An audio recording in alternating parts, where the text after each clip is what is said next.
President Trump's tough talk on North Korea has apparently paid off. A North Korean delegation met for talks with South Koreans at the DMZ in a building right on the North-South Korean border called Freedom House. They discussed North Korean participation in the upcoming Winter Olympics, and they also discussed talks about easing military tensions on the Korean Peninsula.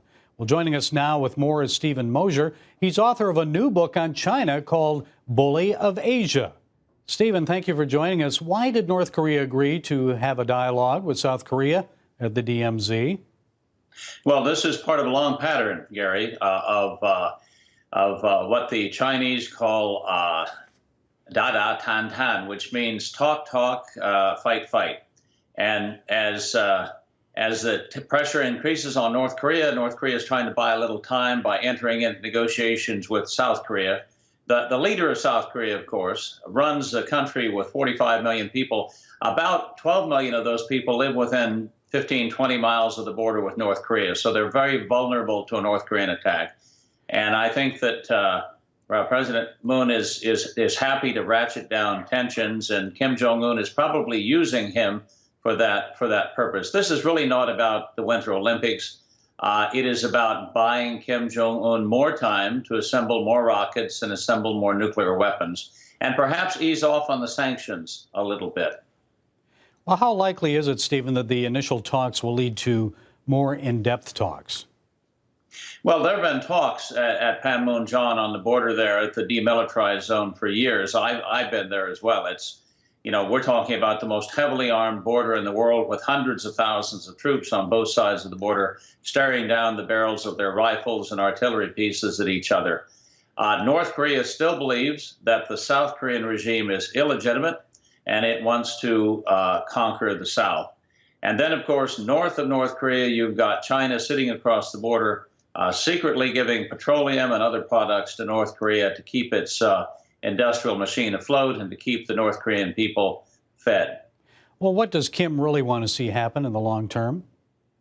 Well, over the long term, he wants to be a nuclear-armed power with missiles pointed at the United States, in a position to extort more money from Japan, South Korea, and us in order to fund his regime, which is pretty good at assembling rockets from components made in China, but not very good at feeding its own people or improving their standard of living or even maintaining their good health. This is a game that North Korea has been playing now for 30 years. His father, Kim Jong-il, for years was able to extort money from the Clinton administration in the late 90s on the promise of doing what? On the promise of giving up his nuclear weapons program, on the promise of giving up his missile program. He kept building, he kept assembling, took billions of dollars. Finally, that program was cut off. Again, the same game was played in 2008, 2007 with the Bush administration. He collected several hundred millions of dollars then. So Kim Jong-un, Little Rocket Man, is simply following in the footsteps of his father, whom we might call Big Rocket Man, and assembling weapons, pointing them at the United States, Japan, and South Korea, and saying, pay me money or I'll shoot off a weapon. It's worked before. He has no reason to think it won't work again. So this is really deja vu. We've been down this road before, and China is the key, is it not? I think that's what President Trump said. So what's the meaning of the title of your book, Bully of Asia? Are you suggesting that China will dominate Asia, including North Korea? Well, if we look back at history, China was the dominant power in Asia, East Asia, for over 2,000 years. In fact, until 1820, China had the largest economy, the largest population, the largest military in the world. It wants to recover its lost place at the center of things. That's what the name of the country means, of course. Zhongguo, as a lot of people know, means Middle Kingdom, the kingdom at the center of the earth, the kingdom that, in their view, should govern all under heaven. That's another Chinese phrase, all under heaven. The reach of the Chinese imperial state is theoretically infinite. It expands now to incorporate the whole globe. And they would like to see China replace the United States as the dominant power in the world. Now, if China were a free market democracy, if the Chinese people were free to worship God in the way they chose. They had freedom of conscience and freedom of assembly and regular elections and so forth, as the Chinese do on Taiwan, by the way. This wouldn't be a problem. We would collaborate together. We would cooperate. We would have a peaceful, democratic world order. Unfortunately, China is moving in the other direction. China is a one-party dictatorship. The new Red Emperor, Xi Jinping, controls not just the Communist Party, but the military as well, and the government. He is both president, generalissimo, and party general secretary. Just a few days ago, he held military exercises throughout China in which he dressed up in a military uniform, Gary, and had his visage broadcast to 1 million Chinese troops scattered throughout the length and breadth of China. We haven't seen the leader of a major state dress up in a military uniform and parade around the stage like this since, I think, Mussolini. Even Putin, who rides around sometimes on horseback with his shirt off, doesn't dress up in a Russian general's uniform and exhort the troops to be brave and aggressive. Didn't he also say prepare for war? Absolutely.